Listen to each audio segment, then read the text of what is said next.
Sargeras never went mad, and the new cosmological book from 11.2 finally proves that. New lore completely changed the Warcraft universe, and the planes are ranked in terms of energy levels. By the new info, Titans are low energy beings, the demons are the highest energy ones. Low energy beings can't do much without an external power source, high energy beings can do whatever they want. Guess what the low energy Titans did? They hijacked world souls, massive power sources, in order to manifest themselves and to expand their numbers. Sargeras realized this is a futile task, and he decided to instead hijack the highest energy plane in existence, the demons, the twisting nether, in order to unleash chaos upon everyone and to break this imposed system. Sargeras is still a Titan, not some crazy guy that was once noble and went crazy, and this is new info that pretty much changes the entire storyline. So let's look at the new book and everything we just learned.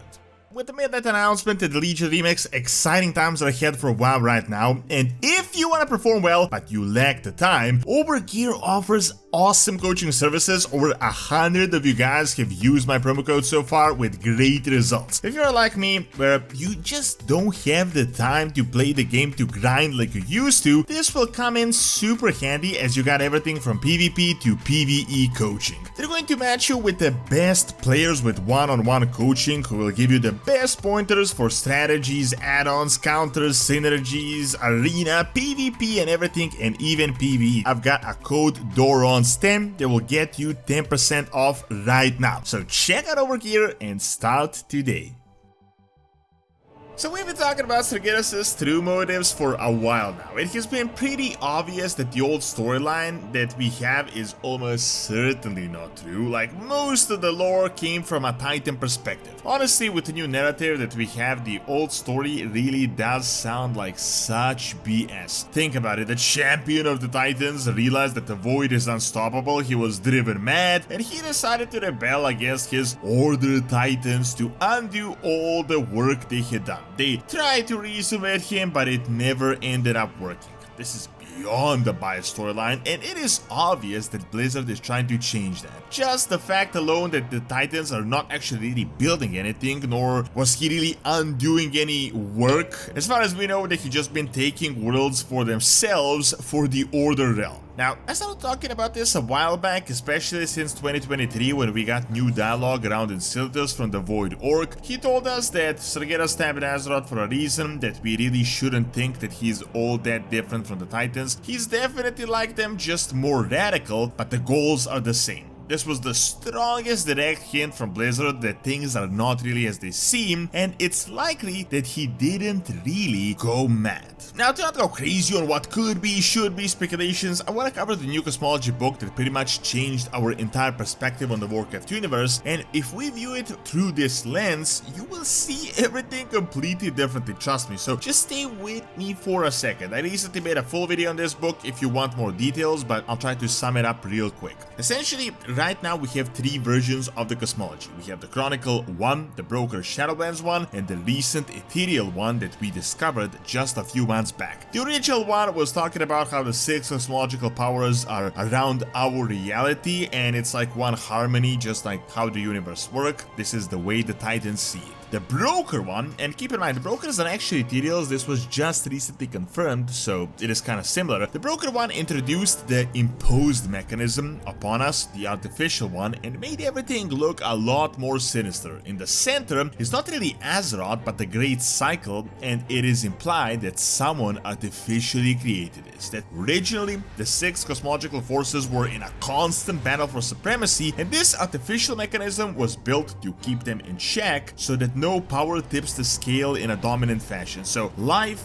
dies, but goes to the Shadowlands to give them energy. Titans build a planet, the Void destroys one, like this Order attacks, Order builds. It never really goes either way, it never goes too out of hand. It's not like the Titans order 15 planet and the Void doesn't do anything. Otherwise, one force would become very dominant. Now, of course, keep in mind, right now the Titans have been gone, so the Void has actually gotten dominant, especially since the Burning Legion hasn't been keeping them busy. Well, Shadowlands lore implied that someone, the first ones, built this artificial mechanism so that the deathmatch is going to finally stop, it was also implied that this system is literally just about to break in our lifetime. Now, the broken shot from a few years back made a lot more sense. It seemed like it was from a much less biased perspective than the Titan one. However, the new ethereal book we discovered is essentially building up upon this and introduced an even more interesting perspective. Long story short, the universe is not really like a circle, it's like one totem pole. The planes are ranked in high and low energy states. The gist is that the high energy planes have a huge advantage, meaning they can easily go down and return, while the low energy ones are at a huge disadvantage because in order for them to go up, they need a new surge of energy, some crazy power source to even manifest themselves.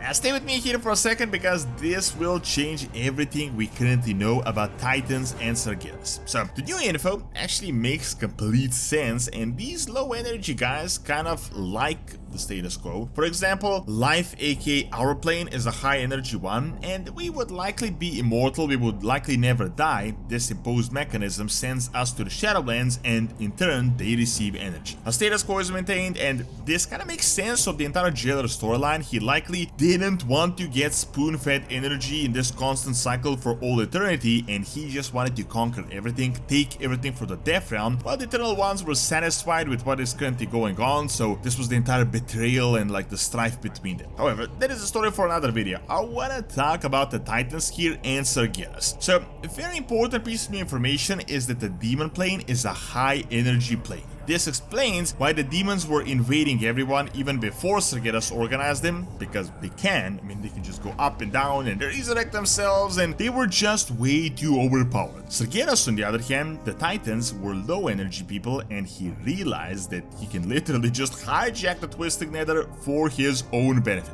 Let me explain. So the book doesn't outright say which plane other than Twisted Nether is high, but they talk in regards to elements. They say that light, fire, air, spirit, and Twisted Nether are high energy, and that death, decay, earth, water, and the void are low energy. Now, this might be confusing, but we can actually cross-examine this with the broker map because they actually literally listed all these elements that we can see. High energy light is obvious, air is also around the light, fire is around this order, spirit is life. So this entire half is the high energy one. Now, water is actually void, order is earth, that is decay, based on this map, which implies that the order realm and the Titans are also low energy people. This realization literally changes the entire lore and everything we know. The Titans are low energy beings, which means they have been trying to gather new energy to summon themselves, and this kind of makes sense of everything. I mean, their BS story is that the Titans are like world souls and they're just bringing them to life, they're just sparking life into them. But these guys are very likely just hijacking world souls as giant energy sources so that they can increase their numbers and also so that they can summon themselves. Titans are literally doing the exact same thing as the Void. Just look at this perspective and tell me that Sargeras went mad. Now, if we look at it from this lens, from this perspective, the entire Sargeras storyline is completely different from the established lore. I mean, Sargeras very likely realized that this is a futile task. They empower themselves, Void empowers themselves, they go one step forward, one step back for all eternity. So, Sargeras, much like the Jailer, realized that in order to win, the mechanism needs to be broken.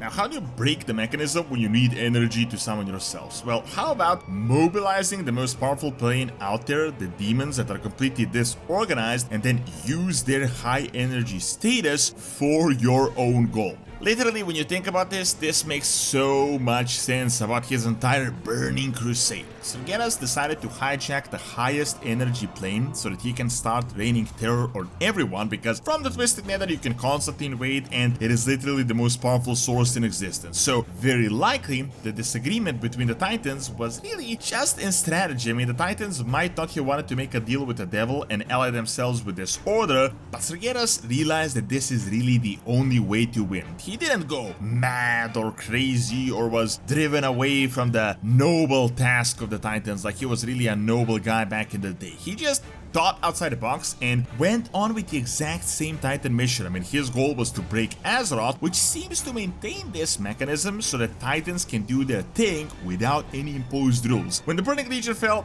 his last attempt was to break Azeroth because he knows if it breaks, it's going to be a free-for-all, and he probably knew the mechanism was about to break anyway. It was only a matter of time, so he just decided to speed it up. Now, of course, the details can still be filled in why exactly he stabbed Silithus. He probably knew things that we currently don't, but by this new lore, Sargeras was not the Mad Titan. He's certainly a villain, a terrible, world-destroying villain, don't get me wrong, but the Titans are literally the exact same thing. They may not use demons to destroy planets, but they set up world-destroying mechanisms, they brainwash everyone, so Amantul or Sargeras are both just as bad. They just use different methods, but Sargeras appears more evil outright because he just brute forces everything. I mean, you can see him doing this, while Amantul just kinda wraps everything up. I think this book is really going to explain who the last Titan is and what is really going on, and we know Sargeras will return soon as well, so I think this storyline will officially be confirmed quite shortly, and I'm almost 100% certain it's not going to be the BS that we were fed back in the Chronicle. Also, I think Sargeras might ally himself with the Titans. Seeing everything that is happening, they might finally be convinced that his plan was the only way, and now they will unmask themselves. As Eridicon foreshadowed, we will see their true faces, and I don't think their faces are going to be any different